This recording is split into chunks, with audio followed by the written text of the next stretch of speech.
Frankie Rollins is the author of three works of fiction: The Grave Manuscript, The Sin Eater and Other Stories, and Dr. Porchiat's Dream. Originally advertising her classes with a sandwich board at a farmer's market in 2001, Frankie has taught creative writing in import stores, living rooms, coffee shops, florists, K-12 classrooms, and in scores of college classrooms, traditional and online. In 2023, Franklin launched the Fifth Brain Collective, offering imaginative writing coaching, innovative classes, and an online community platform for writers. And on today's episode of Author Interview, it's my utmost pleasure and joy to have on the show today Frankie Rollins. How are you doing, Frankie? Great. How are you doing, Peter? I'm doing Across the fine. world? Yeah, it's my joy having you on the show today. I'm excited. Oh, thank you so much for having me. It's a real pleasure. And just so amazing that we can be talking from Nigeria and Mm. Colorado. It's cool, man. Oh, wow. That's beautiful. So Yes. fun. Now, Yeah. frankly, could you tell us about your book? Do you feel like writing a creative guide to artistic confidence? How does this book come about? What inspired you? What are you trying to convey with this particular book? Just love it when people ask me that question. This is the book, and it's, as Peter just said, a creative guide to artistic confidence. Mm, I I wrote it I went on a sabbatical. I was teaching at a community college and I went on a sabbatical in 2018.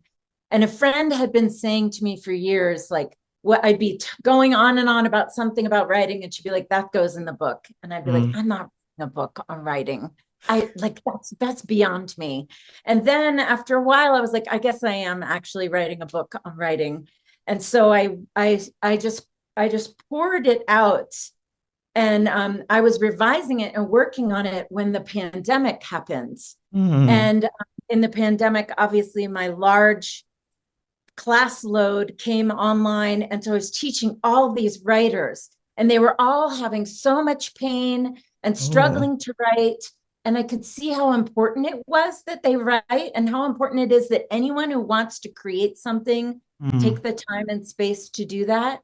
And so I decided to publish this book and launch an online platform and start Wow. being a writing coach so that I can really help people figure out what it is that they need to say. Well, so Mm, often we think someone else is in charge of our own writing life, that we think like we have to have a teacher or a publisher or a mentor or an editor. But first, we have to believe that what we say matters and that our mm. experiences matter and that our imaginations matter.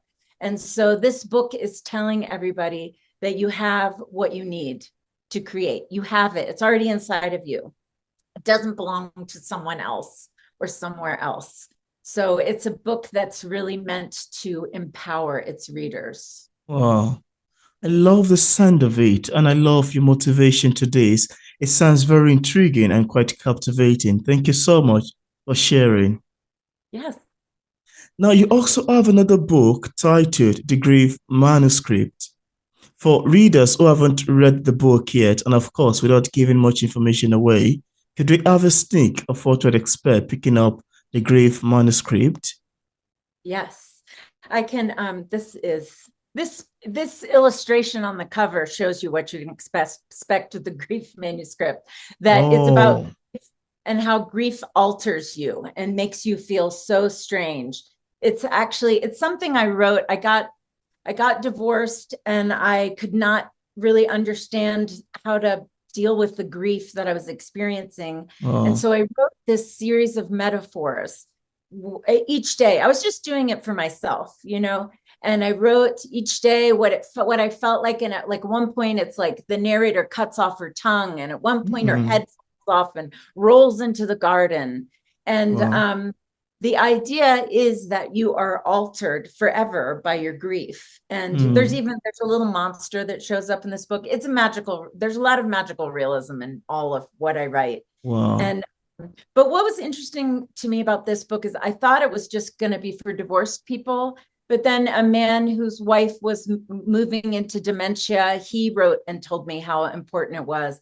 And then a mother of a young man who was killed in a gang war apparently carried the book in her purse for months while she was grieving. So I think it's just allows people to feel their grief. It like moves into what that is like, which is not, it's not pretty. That's very nice, actually, and with the fact that you can write such kind of book, really made for an interesting discussion. And I particularly love the title. It's a Yes, thank captive, you. yeah, it's a captivating one. Right? Because you can't get through human life without grieving. Mm, It's the truth that comes to us all. Like when we have the good moments in life, we should yeah. enjoy them because we know trouble always comes. Great. That's very great to know. Now, I also love to ask you, as authors, we all have different ways of reacting to feedbacks and criticism of our works. I'm curious to know your opinion about criticism. How do you react to negative reviews of your books if you've ever had one in time past? I really think that book reviews are not for the authors. By then, you've already written the book, you've had it edited, you've had friends read it, you know that you've done what you tried to do. So those Mm. reviews are the business of readers and reviewers. Now, I think like getting feedback while you're writing is super important, but there too, you have to pay attention. Like, does the feedback resonate? Does it sometimes? Because there's a lot of feedback out there that is about the reader, not the Book. text or the Mm, writing. A lot of people have ego buried absolutely. in what they're offering, and Mm, so I just feel like as writers, people really need to listen and think about what resonates with them and be gentle with it. Like, we're not trying to impress every single person in the world with our book. mm, Not everyone is going to love our writing. It's fine. Someone out there is going to need it, and you can trust it, and you can be brave enough to try and build that connection. And mm. that's what matters. All the reviews and critiques and everything, we give that so much power. But the truth is really between us and our work and the true reader who Wow. needs to hear what you wrote. Well, I love your answer to this. It's really very deep and very educative as well. Oh, good. Yeah, Yeah, it's I can't. I'm hard to, I always go deep. It's one of my problems. that's very fun. I love that. That's very great. Thank you so much, Frankie. Now, I also found the Amazon description page of The Sin Eater and Other Stories to be so captivating. Would you like to tell us a bit about that as well? Well, let me show you that one. Yeah. This one, The Wow. Sin Eater and Other Stories. This is my first book. And it's interesting. It's a collection of stories, and they are magical. There's magical realism. One woman Oh, wakes up in the morning and she's growing a tail, and she's in oh. her 20s. I'm always interested in the idea that in our 20s, we're making such big decisions that will affect the rest Mm, of our lives. And we oh. don't really know that much in our 20s, right? Mm, So this tail that she's growing is actually a symbol or metaphor for TALE, the tale that she's making of her life. And so there's stories in here just talking about these choices people have when they're faced with impossible decisions. I have to say though, there's a prophetic story called The New Plague, where I basically imagined, and I wrote it in like 2001, and it wow. got published in 2013. But I imagined the coronavirus. I imagined a plague in the Wow. future. And then when it happened, I was like, whoa. Oh. I didn't actually want that to happen. You're gonna be a seer. Yes, I have a little seer in me. Also a problem. That's so fun to know. I love your answers to these questions. Oh, thanks, Peter. Yeah. Now, there's this question too, frankly, that I love asking authors that come on my show. I've always been fascinated about how authors, especially novelists like yourself, craft long sentences and bring words together in a way that it eventually make a great novel. This always leaves me thinking about how exactly they got their ideas and inspiration. Now, as far as writing is concerned, I'd also love to ask you, how do you get your ideas and inspiration? Well, I'll answer if you will, because it's such an interesting question, and I'd like to hear your answer too. I have a very deep and loving relationship with my imagination. Wow. And it's a way that I move through the world and I let my imagination come with me, and I Wow. have experiences and I let it show me, I let it tell me stories about it, and I just pay Wow. attention to those ideas. I really like the whole world. I'm always writing. I'm never not writing. Even if I'm Wow. not picking up a pen, I'm gathering all the You material heard. in my head, which Mm. is the idea of the fifth brain, which is, it's one of the ideas in my book that I believe every creative person is always gathering the material that they need to create the work that they need. And like there's 5 different brains at work at once. Like the first one is, how do I feel? The second one is, where am I? The third one is, with who am I with? Like this one, I'm in this Zoom room with Peter, right? And I'm feeling happy because I'm talking about my favorite thing. And then the fourth one is, what memories and associations do you have are coming into it? Mm. And then the fifth brain, it's weaving all this information together way back in the back of your head. You don't even have to worry about it. It's doing, if you're a creative person, it's doing it whether you want it to or not. Wow. So, how does your fifth brain work? How do you get your idea? Well, I Because got you're a my poet, right? You're a yeah, poet. sure, sure. Well, I got my ideas majorly from sometimes it can be very strange actually because sometimes my work it's kind of I'll be like sometimes I love asking myself, did I really wrote this? How did this all of this come to be? Like I don't know, but sometimes I kind of think maybe they're a bit spiritual. I'm not sure, but it's just sometimes it's a bit weird to me because after everything, I'm like, really, I wrote all of this. Was I unconscious when I was writing it? I Yeah, don't. But most you're of being it, crazy. That's it's what I'm talking very about. absolutely. It can be very strange at times. You know, Yeah. it just come to you and you just imagine this. I'm not sure if I should use the word revelation or I should use a word. I don't just know how to put it, but it's a Yeah. very strange thing. It Right. just come dynamically and from a very funny way, and you just start putting it down, and it Yeah. makes something very impressive. But wow, it is really impressive. So Yeah. it's just that way, yeah, for me as a poet. Ditto. Me too. And I love your word dynamically, that it comes dynamically. Yeah. It does arrive. And I do think revelation is a great word for that. Because Mm, it feels like you're learning as you write, sometimes you're learning what you think. You didn't even know what you were going absolutely. to write, right? Absolutely. Yeah.